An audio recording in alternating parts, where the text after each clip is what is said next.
시편 141편 1절에서 10절 말씀입니다.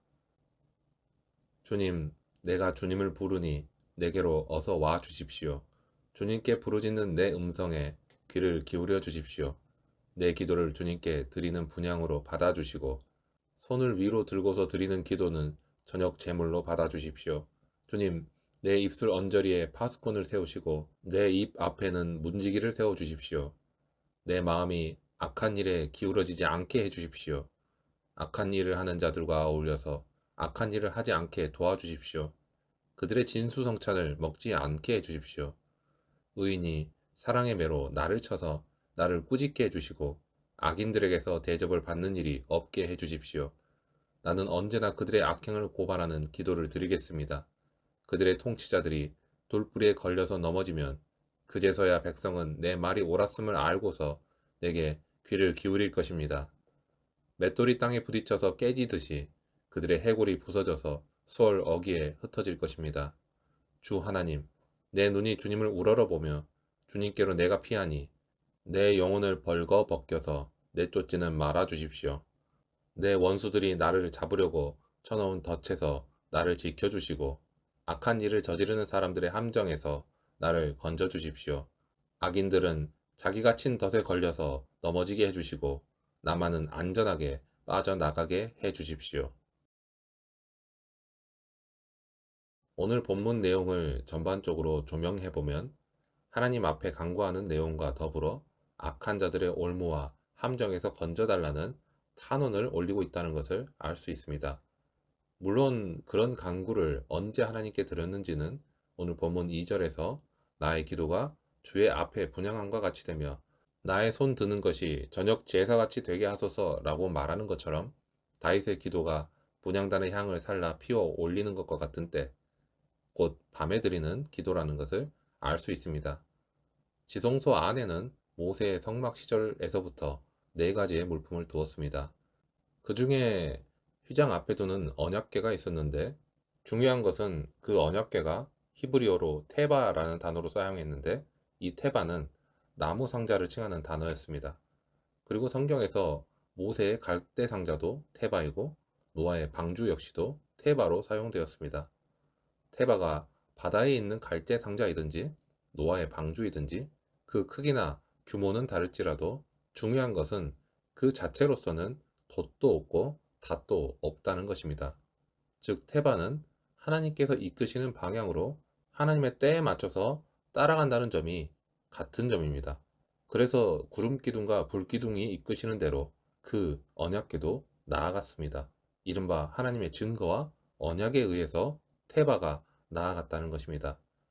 이 언약궤는 곧 증거와 언약인 하나님의 말씀을 상징하는 것이고 우리 자신들의 인생의 배도 하나님의 언약의 말씀에 따라 나아가는 삶이 되어야 한다는 것을 알려주고 있습니다. 그리고 휘장 앞에 분향단을 2개 했고 좌측에는 금촛대를, 우측에는 떡상, 곧 진설병을 2개 했습니다. 좌측의 금촛대에는 불을 밝히는 것, 즉 성령 하나님의 조명을 뜻하는 것이고 우측의 진설병은 이웃과 나눔의 삶을 칭하는 것이고 그리고 정중앙에 있는 분향단은 성도의 기도를 뜻하는 것으로 해석을 합니다. 요한계시록 5장 8절에서는 그 두루마리를 취하심에 네 생물과 24장로들이 그 어린 양 앞에서 엎드려 각각 검은과 향이 가득한 금 대접을 가졌으니 이 향은 성도들의 기도들이라 라는 그 향이 곧 분향단의 향을 일컫는 것이고 그것은 성도의 기도라는 것을 알 수 있습니다. 그래서 다윗도 저녁 제사와 같이 주님의 전에 분향함을 드렸다, 저녁에 주님 앞에 기도의 향기를 올려드렸다 라는 것을 나타내는 말씀인 것입니다.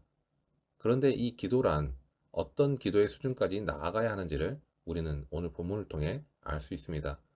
우리가 매주 드리는 주님의 기도에서 중요한 것은 왜 주님의 기도를 제자들에게 주님이 가르쳐 주셨는가를 우리는 중요하게 생각해 보아야 합니다. 그 당시에 주님의 제자들은 세례 요한의 제자들이나 그 당시 랍비들이 자기들의 제자들에게 알려준 기도문들이 있었듯이 주님의 제자들도 예수님에게 주님의 기도를 알려주도록 요청해서 예수님께서 주님의 기도를 알려주셨다는 것을 알 수 있습니다.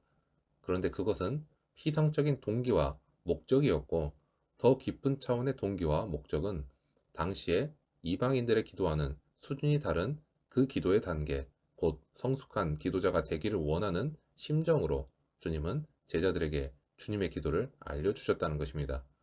다시 말해 이방인들이 자기들의 소원 성취를 하기 위해서 떼를 쓰며 기도하거나 혹은 자기들이 믿는 신이 듣지 못할 것 같아서 계속해서 중언부언하는 심정으로 하는 그런 기도하는 수준이 다른 기도를 하나님께 드리도록 예수님께서 기도를 어떻게 해야 하는가를 알려주셨다는 것입니다. 이런 관점에서 볼 때 오늘 본문을 통해 다윗이 성숙한 신앙인으로서 드렸던 기도, 곧 주님의 그 뜻과 일치하는 기도의 내용이 과연 무엇인지를 알 수 있습니다. 본문 4절을 보면 악한 일에 기울어 죄악을 행하는 자들과 함께 악을 행치 말게 해달라고, 그들이 차려놓은 진수성찬에 기웃거리지도 말게 해달라고 강구하고 있습니다. 이것은 어떤 의미에서 보면 소극적인 자세의 기도라고 할 수도 있습니다.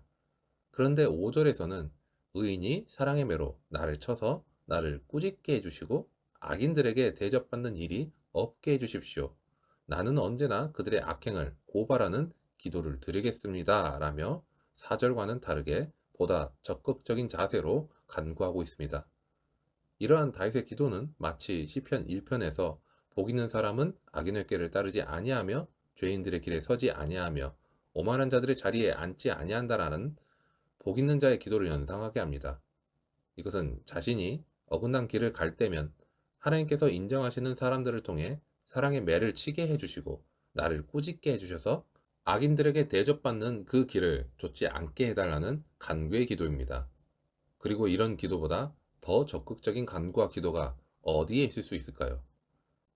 그런데 오늘 본문에 이런 간구의 기도, 이런 적극적인 기도를 하는 상황을 많은 성경학자들의 해석으로는 이방의 왕들이 군대를 동원해서 다윗의 나라를 집어삼키려고 쳐들어올 때, 또는 아들 압살롬이 쿠데타를 일으켜서 아버지를 향해 칼을 겨눈 때라고 해석하고 있는 것은 이방의 통치자들 또는 아버지 다윗을 향해 창을 겨누는 아들 압살롬과 그 휘하의 군대 장수들, 그들이 쳐들어올 때 많은 백성들이 혼비백산하여서 다윗의 말을 들어주지 않을지라도 그때 하나님께서 그들을 다 넘어뜨리고 수월 어귀에 흩어지게 하신다. 곧 그들이 패망하게 됨을 보고서 다윗의 말을 인정해 줄 것이다 하는 내용으로 되어 있는 6절의 말씀을 근거로 생각을 할 수 있습니다. 그리고 끝내는 그런 악인들의 악이 자기 그물에 걸려 넘어지게 되고 대신에 하나님의 언약의 말씀을 좇아 사는 테바의 인생, 그리고 성숙한 기도자의 삶을 사는 그런 의인의 삶은 하나님께서 악한 자들의 손에서 건져주신다는 것으로 마무리를 하고 있습니다. 그만큼 하나님의 언약의 말씀을 좇아 살고 성숙한 기도자의 삶은 하나님께서 인정받게 해주시고 세상 앞에 증인으로 세워주신다는 믿음의 고백을 겸한 기도인 것입니다. 살다 보면 우리에게 악한 감정을 가지고 공격하며 우리에게 해를 입히려고 하는 사람들을 만날 때가 있습니다. 이런 경우에 우리는 어찌할 바를 모르고 공포에 휩싸일 수도 있습니다. 다른 사람의 음해 때문에 고통당하는 상황에서 사람은 먼저 하나님을 찾기가 쉽지 않습니다. 당장 눈앞에 원수가 보이기 때문에 어떻게 하면 그 원수를 갚아줄지를 고민하며 그 상황에만 몰두하기가 쉽습니다. 하나님을 믿는 하나님의 사람은 그런 상황에서 먼저 하나님을 떠올리고 우선적으로 하나님을 찾아야 합니다. 우리는 다윗처럼 하나님께 적나라하게 자기 심정을 쏟아놓을 필요가 있습니다. 이것이 자기 성찰과 영적 성숙으로 나아가는 과정이기 때문입니다. 비록 그 내용이 성숙하지 못할지라도 자신의 상처와 분노, 억울함을 그대로 드러내시기 바랍니다. 우리는 진솔하게 기도하고 자기 기대와는 다른 응답을 받는 과정에서 심판과 구원의 전권이 하나님께 있다는 것을 배우게 될 것입니다. 악담을 하고 상처를 주는 사람들이 있을 때 그때에도 오직 주님께 피하시기 바랍니다. 주님은 우리를 안전하게 지키시고 악한 자를 심판하시고 우리를 더욱 성숙한 믿음으로 나아가게 해주실 것입니다. 하나님께만 초점을 두어 선으로 악을 이기시기 바랍니다. 믿음의 눈을 들어 주님을 향하십시오. 모든 상황 속에서 하나님께 피할 때 그 가운데 하나님께서 주시는 은혜가 있습니다. 오늘 우리 모두가 주님으로 인해 그런 은혜 가운데 살아가기를 기도합니다.